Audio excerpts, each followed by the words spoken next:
ఉన్న రూపమే విశ్వకర్మ. హిందూ పురాణాల ప్రకారం ఋగ్వేదంలో, కృష్ణ యజుర్వేదంలో సృష్టికర్తగా విశ్వకర్మని పరిగణిస్తారు.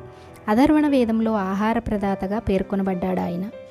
అలాగే పురుష సూక్తంలో విరాట పురుషుడిగా కీర్తి గడించాడు. సహస్ర బాహువుగా, సహస్ర చక్షువుగా, సహస్ర పాదుడిగా, సహస్ర ముఖుడిగా అన్ని వేదాల్లోనూ ప్రస్తావించబడిన వ్యక్తే విశ్వకర్మ. అన్ని వేదాల ప్రకారం ఈ సృష్టికర్త విశ్వకర్మనే. ఇంతకీ ఈ విశ్వకర్మ ఎవరు, ఈయన జయంతిని ఎందుకని పండుగలా జరుపుకుంటారనే ఆసక్తికరమైన విషయాలను మనం ఇప్పుడు తెలుసుకుందాము. త్రిమూర్తుల్లో ఒకరైన బ్రహ్మదేవుని కుమారుడే విశ్వకర్మ.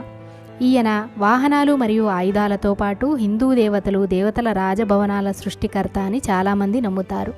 అంతే, ఈయన పవిత్రమైన ద్వారకా నగరాన్ని సృష్టించాడని, ఇది శ్రీకృష్ణుడు పాలించే రాజ్యంగా ఏర్పాటు చేసినట్లు పెద్దలు చెబుతూ ఉంటారు. ప్రతి సంవత్సరం సూర్యభగవానుడు తన సొంత రాశి అయిన సింహరాశిని వదిలి కన్యారాశిలోకి ప్రవేశించే సమయం